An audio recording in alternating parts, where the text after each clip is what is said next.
This is Into the Story, the podcast where you learn English with true stories from all over the world. Stories that connect us and inspire you to get where you want to go.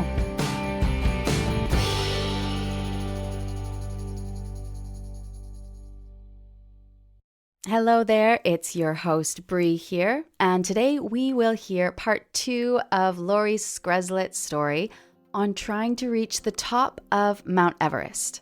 And if you haven't listened to part 1, then I recommend that you go do that right now. It's available for free in your podcast app. Okay, I want to tell you another little story. Another story about Laurie, but this one was a long time before he was a famous climber. When he was just 9 years old, him and a friend decided that they were going to race up the cable on a suspension bridge. So a suspension bridge is a bridge that is literally suspended in the air with cables. Imagine the famous Brooklyn Bridge or Golden Gate Bridge in San Francisco. So he starts climbing the cable. It's really difficult and it's quite scary. He's not sure if he's going to fall. He looks down, he looks up. He sees that he's almost halfway, so he continues climbing, keeps going. Then he hears a man from down below. "Hey, what's going on over here?" And then I heard somebody say, "It's some stupid kid trying to climb to the top." Someone else say, "I hope he falls and kills himself." And when I heard that, that was a big shift in my consciousness and looking at what life's about. And so I pulled every ounce of strength I had left in me to make it to the top. I saw this person turn around in disgust and walk away. In today's story, you're going to hear how he looks back at this experience and he uses it as a kind of fuel, as a way of giving himself energy to achieve great things. If you like this episode, will you do me a favor and follow Into the Story in your podcast app? It's free and it means you'll never miss an episode. And thanks. It's time to look at 5 words and expressions that Laurie uses in his story. To brace yourself. To brace yourself means you prepare for something that might be difficult or unpleasant. Okay, imagine that I decide to go skydiving.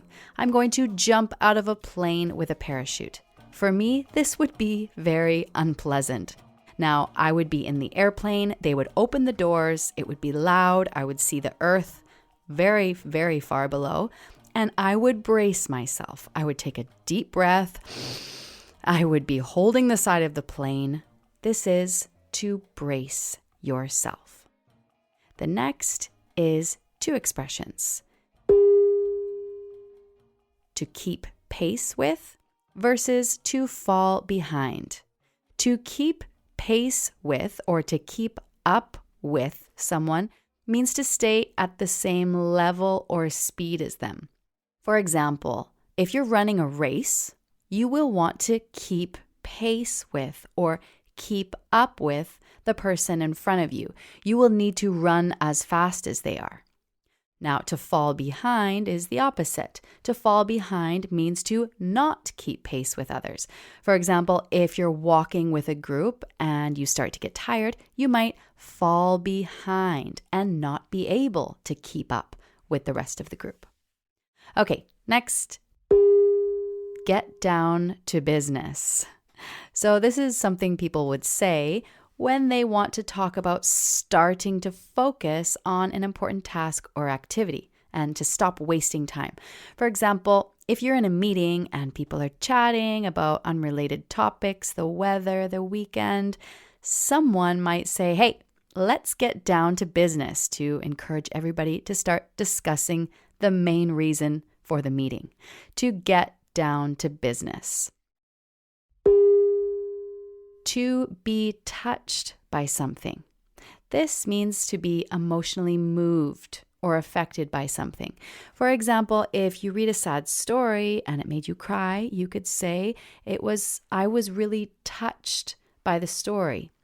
To be touched by something. And lastly, to sink in.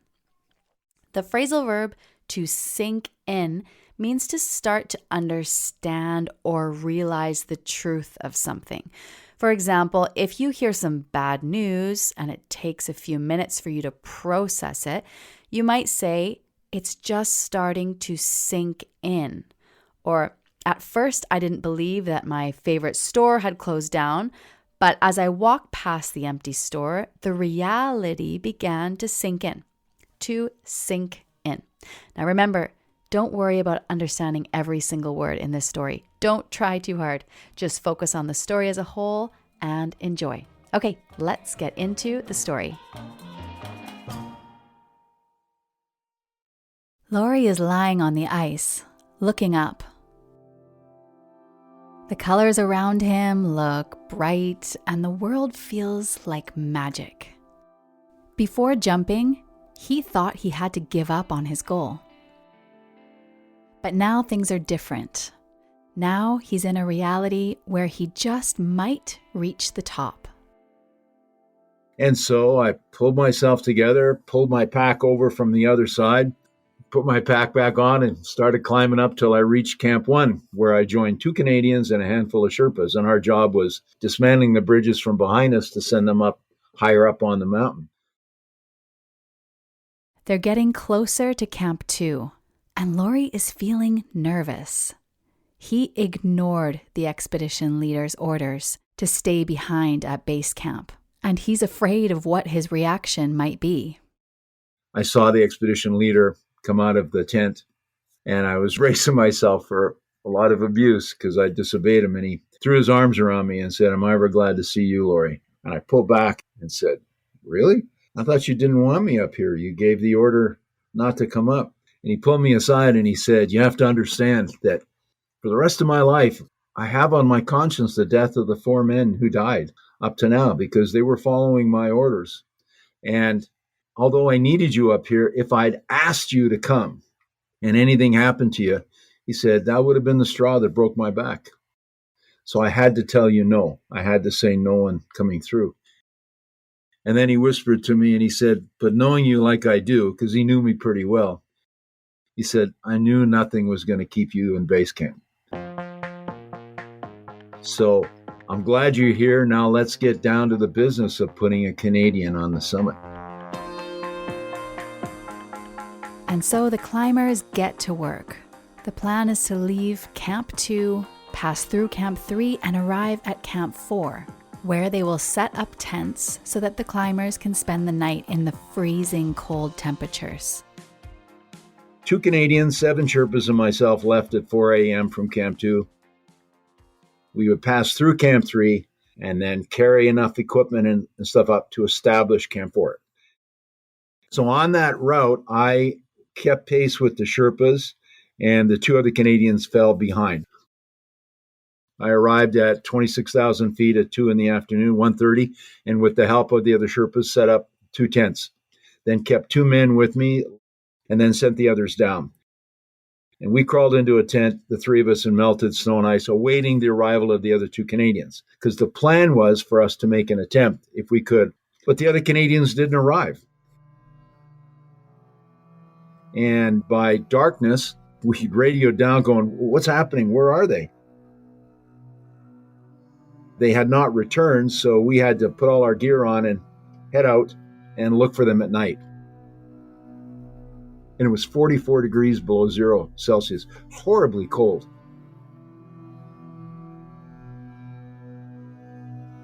And we located both guys. One was trapped at Camp 3. We got him by radio, but he couldn't go any higher. His oxygen system had failed. The other guy we found, he ran out of oxygen.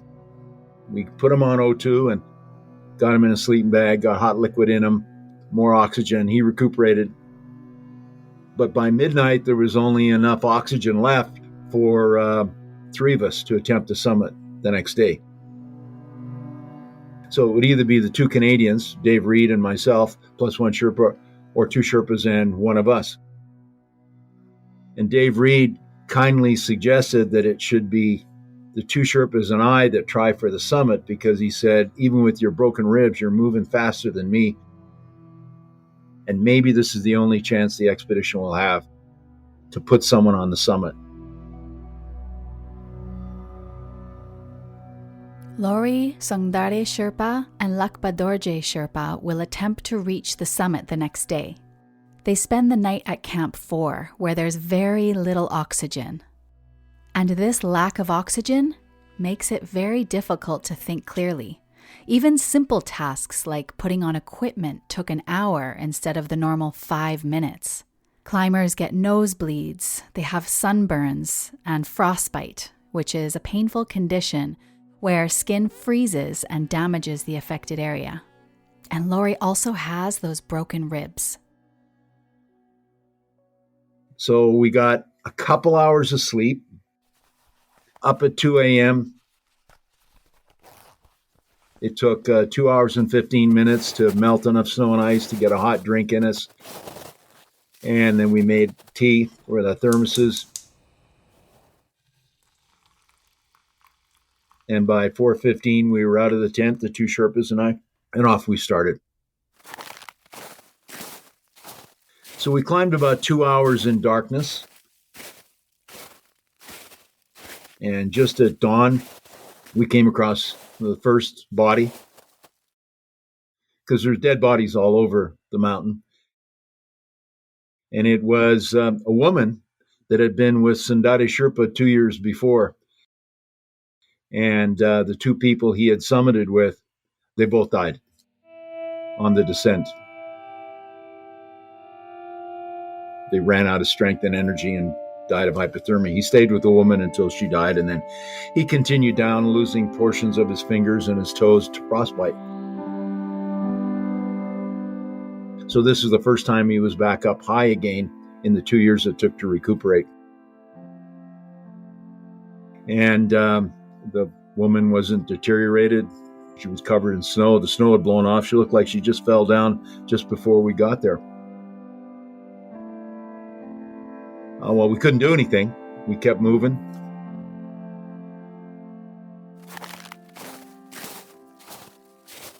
We stopped halfway up because I couldn't feel my toes. I was getting frostbite.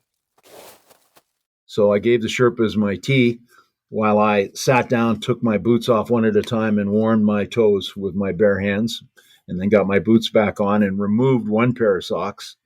So I had less socks on. There was more room for my feet to expand and the blood to circulate. And then we kept moving. Now, we moved extremely fast because the weather was holding. This section of the mountain, called the Death Zone, is exceptionally difficult because it's very cold and there isn't enough oxygen. As Laurie and the Sherpas climb, they see the bodies of climbers who didn't make it home safely. And they're reminded that they have to move quickly. The three men are quiet as they climb.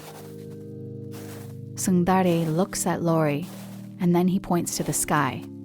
He says one word: lucky. The weather on Everest can change in an instant, but for now, it was sunny. They were very lucky indeed. About 45 minutes from the summit, I started to realize we're actually going to make this. And I had the sense that even if I fell flat on my face, I would still make it to the top, just from the energy of all the Canadians that were praying for us, because I knew this was a big deal back in Canada. It was a national expedition. And I could feel the prayers of so many people lifting us up the mountain. And we summited at 9:30 a.m. Sundari made it up first, then Lakpa Dorje and I came up last. And I remember I tried to step up a couple times, but the snow broke until I finally got on the top. The top was about the size of a very small kitchen table, just enough room for three men to be standing on the top. I did think of that fellow, though, when I climbed that suspension bridge that had said, I hope he falls and kills himself. And I remember symbolically putting my finger up in the air that I'm never going to let somebody's need to see me fail affect my commitment. I'll never let someone else limit me to what they think I should never go beyond. On October 5th, 1982, at 9:30 in the morning, Laurie Skreslet became the first Canadian to reach the top of Everest.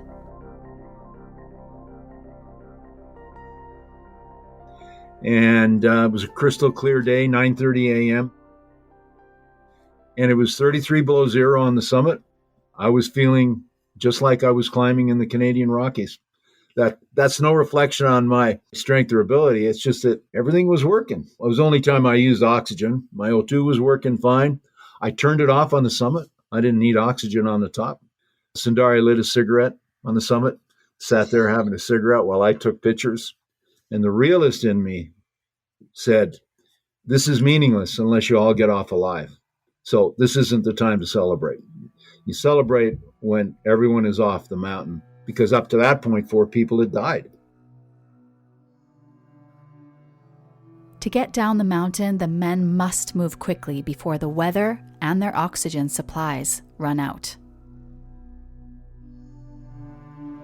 Lakpa Dorje Sherpa collapses from a lack of oxygen. And later they fall into a crevasse. However, the 3 climbers work together and eventually reach Camp 4 at about 12 o'clock in the afternoon. After some warm tea, they radio down to base camp, and Laurie proudly announces, "We did it." I don't think the realization of what was going on, it didn't sink in till we landed back in Calgary. I mean, you'd think you'd get it in the interim, but nah, it didn't get to me. Not until we landed in Calgary and we're walking to the press conference that we had, and they said, now don't stop for anything because we got to go past the public area. And when we went through the public area, there was hundreds of Calgarians out there with signs, welcoming us back and telling us you're proud to be Canadian. And I couldn't believe it, that it had affected people in my country to that degree. It was a big deal.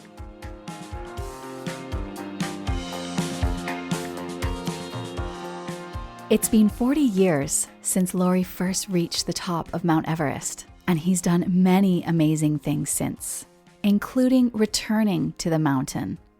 Today, he regularly climbs and leads expeditions. So I asked him, after reaching the top of the world, after being the first Canadian to get there, how does he think about future adventures and goals?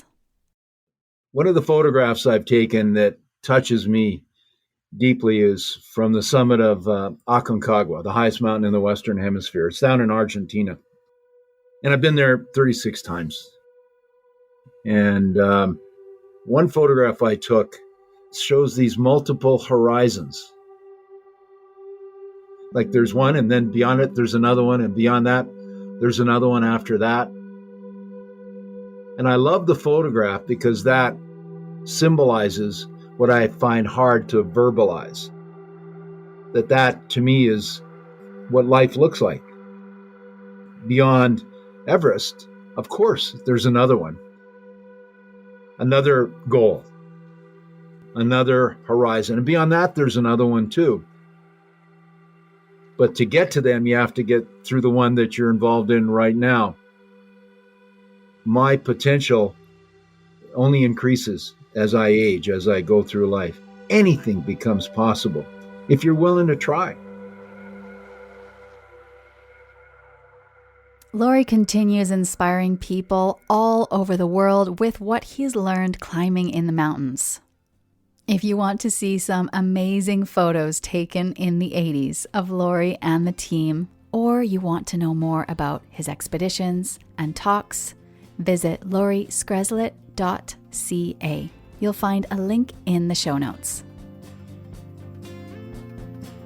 I really hope that you enjoyed this story as much as I did, and if you want to show your love, then please share this podcast with your English learning friends. You just press the share button, it's usually at the top of your app, and send it on over. And thanks. Okay, until next time, we hope you have a good time, or at least a good story to share.